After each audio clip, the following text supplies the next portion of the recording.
Hyderabad cricket association మా elected body members అందరం కూడా ఎలక్షన్స్ ముందు, ఎలక్షన్ అయిపోయిన తర్వాత మేమందరం డిస్ట్రిక్ట్స్ని మా ఫస్ట్ ప్రయారిటీ కింద తీసుకుంటామని ప్లస్ ముఖంగా ప్లస్ జిల్లాల వారందరికీ కూడా ఇన్ఫార్మ్ చేయడం జరిగింది. దాంట్లో భాగంగా ఫస్ట్ స్టెప్ కింద సమ్మర్ క్యాంప్ని ఈ నెల ఏప్రిల్ 20 తారీఖు నుంచి స్టార్ట్ చేయబోతున్నాం. దీంట్లో భాగంగా 8 జిల్లాలకి సమ్మర్ క్యాంప్ చేయాలని ప్లస్ హైదరాబాద్లో కూడా ఒక 4-5 locations including Uppal stadium, Gymkhana and other లొకేషన్స్లో కూడా under 14, under 16, under 19 and open కేటగిరీలో బాయ్స్ అండ్ గర్ల్స్కి ఒక్కొక్క లొకేషన్స్లో మినిమం 100 స్టూడెంట్స్ వచ్చేటట్టుగా 100 ప్లేయర్స్ వచ్చేటట్టుగా నియర్ అబౌట్ 20 ప్లేస్ లొకేషన్స్ ఇంకా ఎగ్జాక్ట్గా మీకు డేట్గా ఇస్తాం. 20 to 25 లొకేషన్స్ అనుకుంటున్నాం ఈ సమ్మర్ క్యాంప్ స్టార్ట్ చేయాలని. ఆఫ్టర్ దట్ సమ్మర్ క్యాంప్ అయిపోయిన తర్వాత వాటిని పాసిబుల్ ఉన్నంత వరకు అకాడమీస్ కింద కన్వర్ట్ చేయాలని. ఎందుకంటే ఈ సమ్మర్ క్యాంప్లో ప్రతి ఒక్క లొకేషన్స్లో మంచి నెట్స్ని, ఇన్ఫ్రాస్ట్రక్చర్స్ని క్రియేట్ చేయబోతున్నాం. దీంట్లో భాగంగా ప్రతి పాత జిల్లాకి ఏదైతే అఫిలియేటెడ్ జిల్లాస్ ఉన్నాయో 8 జిల్లాలు హైదరాబాద్ రంగారెడ్డితో కలుపుకొని ప్రతి జిల్లాకి 15 లక్షల రూపాయలు ఆల్రెడీ మేము డిస్ట్రిక్ట్ శాంక్షన్ చేసినాం. వాళ్ళ డిస్ట్రిక్ట్ అకౌంట్లో వాళ్ళకి అమౌంట్ కూడా పంపించడం జరిగింది. ప్రతి లొకేషన్ అంటే ఈచ్ జిల్లాలో 3 లొకేషన్స్లో మేము సమ్మర్ క్యాంప్ చేయాలి. డిఫరెంట్ సిటీస్, సపోజ్ కరీంనగర్ ఉంటే డిఫరెంట్ 3 కరీంనగర్లో ఒకటి, ఇంకో 2 వేరే సిటీలో ఒకటి.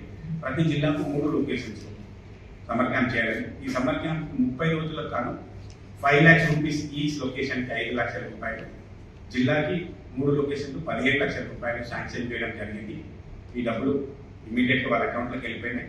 20 తారీఖు నుంచి summer camp Hyderabad cricket association తరఫున హైదరాబాద్లో 2 జిల్లాలో కూడా ప్రారంభిస్తున్నాం.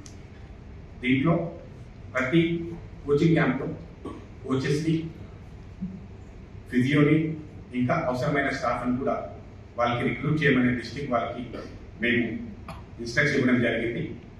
వీలైతే ఎక్కడైనా డిస్ట్రిక్ట్స్లో కోచెస్ అవైలబుల్ లేకపోతే మా సెక్రటరీ గారు, జాయింట్ సెక్రటరీ గారు టీంతో డిస్కస్ చేస్తే వాళ్ళకు కూడా ఇక హైదరాబాద్ నుంచి వీలైతే ఎన్ఐఎస్ కంప్లీట్ చేసిన కోచింగ్ని సపోర్ట్ చేయడం కూడా బాధపడి టీచర్ చేస్తున్నాం. ఈ సమ్మర్ క్యాంప్లో ప్రతి ప్లేయర్కి కూడా రిఫ్రెష్మెంట్ కూడా ఇవ్వడం జరుగుతుంది. అది హెచ్సిఏ తరఫున రిఫ్రెష్మెంట్ కూడా ఇస్తూ ఉన్నాం. అయితే ఎండలు చాలా ఎక్కువగా ఉన్నాయి కాబట్టి మేమందరినీ రిక్వెస్ట్ చేయడం అంటే మార్నింగ్ ఎర్లీగా స్టార్ట్ చేసుకొని 8:30, 9 లోపల సమ్మర్ క్యాంప్ని కంప్లీట్ చేసుకోవాలని. ఈ సమ్మర్ క్యాంప్ అయిపోయిన తర్వాత డిస్ట్రిక్ట్ టోర్నమెంట్ కండక్ట్ చేసి ఆ తర్వాత వాళ్ళందరినీ డిస్ట్రిక్ట్ టీం ఒకటి సెలెక్ట్ చేసుకొని ఆ 7-8 జిల్లాలు ఏవైతే ఫైనల్గా డిస్ట్రిక్ట్ టోర్నమెంట్ కంప్లీట్ చేసుకుంటారో వాళ్ళని హైదరాబాద్లో డిస్ట్రిక్ట్ టోర్నమెంట్ చేయాలని. దాంట్లో డిస్ట్రిక్ట్ ప్లేయర్స్ని సెలెక్ట్ చేసిన తర్వాత అవసరమైతే హైదరాబాద్లో వారికి ట్రైనింగ్ ఇవ్వాలని మా అకాడమీస్లో, హైదరాబాద్లో ఉన్న 2 అకాడమీస్లో. అంతేకాకుండా ముఖ్యంగా మా అపెక్స్లో, మా ఎలక్టెడ్ బాడీలో ఆఫీస్ బేరర్స్ని డిస్కస్ చేసిన తర్వాత మేము హైదరాబాద్లో ఇంకొక 4 లొకేషన్స్లో కూడా జిమ్ఖానా లాంటి ఫెసిలిటీస్ క్రియేట్ చేయాలని ప్రయత్నం చేస్తున్నాం. ఇది కూడా ఈ సమ్మర్ క్యాంప్తో మొదలు పెట్టుకొని ఆ తర్వాత ఒక 4 శాటిలైట్, ఇంటర్ నుంచి కూడా నేను చాలాసార్లు మీకు చెప్పుకున్నా, 4 శాటిలైట్ లొకేషన్స్లో ఇప్పుడు ఇమీడియట్గా ప్రోగ్రామ్ స్టార్ట్ అవుతుంది. అవసరమైతే అదే ఇప్పుడు సమ్మర్ క్యాంప్ చేసిన లొకేషన్లో కానీ లేదంటే ఇంకా బెటర్ ఫెసిలిటీ ఎక్కడైనా దొరికితే ఆ లొకేషన్స్లో ఇప్పుడు జిమ్ఖానాలో ఏదైతే ఇంచుమించి మన ప్రాక్టీస్ జరుగుతుందో అట్లా అకాడమీ చేయాలనేది మా టీం ముఖ్య ఉద్దేశం. హైదరాబాద్లో క్రికెట్ అసోసియేషన్లో ఇంతకుముందు ఎప్పుడు గత 10-15 సంవత్సరాల్లో ఎప్పుడు జరిగిన విధంగా 15 లక్షలు శాంక్షన్ చేసుకుంటూ సమ్మర్ క్యాంప్ ఇది మొదలు పెడతా ఉన్నాం. ఇది మేము ఏదైతే ఎలక్షన్ తర్వాత డిస్ట్రిక్ట్లో డెవలప్ చేయాలనుకున్న భాగంగా చేస్తూ ఉన్నాం. అంతేకాకుండా ఈ సమ్మర్ క్యాంప్లో కంప్లీట్ అయిన నెట్స్ని వీటన్నిటిని కూడా అక్కడ పర్మనెంట్ కోచెస్ని ఇచ్చుకుంటూ డిస్ట్రిక్ట్లో 3 లొకేషన్లో పర్మనెంట్ కోచ్ని ఇచ్చుకుంటూ వాటికి పర్మనెంట్ అకాడమీ పెట్టాలనే ముఖ్య ఉద్దేశం. ఎందుకంటే హైదరాబాద్లో సమ్మర్ క్యాంప్ ఎందుకని 2-3 మిత్రులు అడిగినప్పుడు చాలామంది మీకు తెలుసు ప్రైవేట్ అకాడమీస్లో హైదరాబాద్లో 200-300 పైన ఉన్నాయి.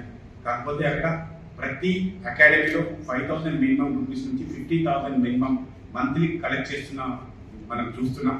అయితే చాలామంది పేద విద్యార్థులు, పేద ప్లేయర్స్ అందరినీ కూడా ఆదుకోవాలనే హెచ్సిఏ ముఖ్య ఉద్దేశంతో హైదరాబాద్లోని డిఫరెంట్ లొకేషన్స్లో కూడా మన ఫ్రీ క్యాంపస్ని సమ్మర్ క్యాంప్తో పాటుగా ఫ్రీ అకాడమీస్ కూడా రన్ చేయాలనే ప్రయత్నం జరుగుతూ ఉంది.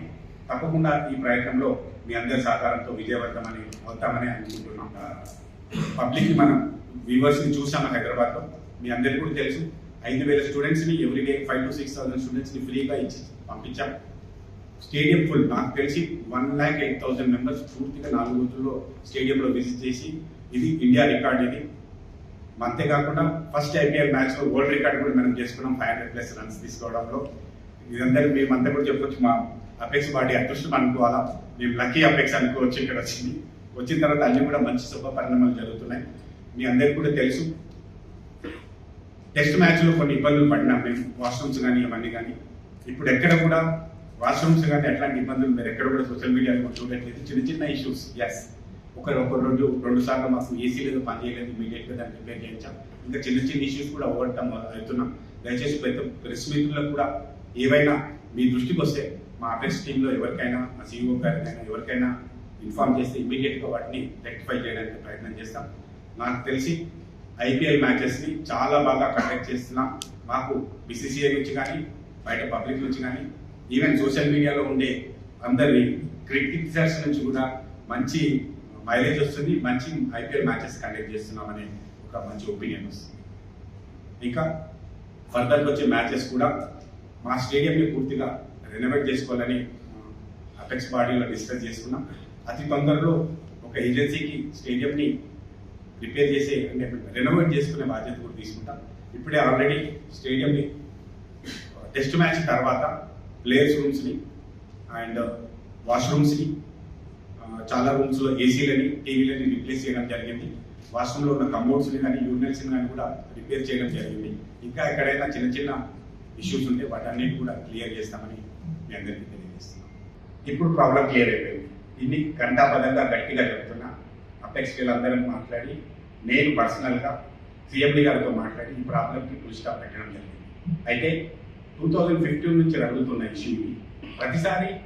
ప్రతి బాడీ కూడా ప్రయత్నం చేసింది వ్యవస్థ తీసుకోవడానికి, కానీ గవర్నమెంట్ ప్రతిసారి దాన్ని ప్రొలాంగ్ చేసుకుంటూ వచ్చింది. అసోసియేషన్ నుంచి కానీ గవర్నమెంట్ నుంచి కానీ పెండింగ్ జరుగుతూ వచ్చింది. ఇంకా నేను పెండింగ్ లేదు, క్లియర్ అయిపోయింది.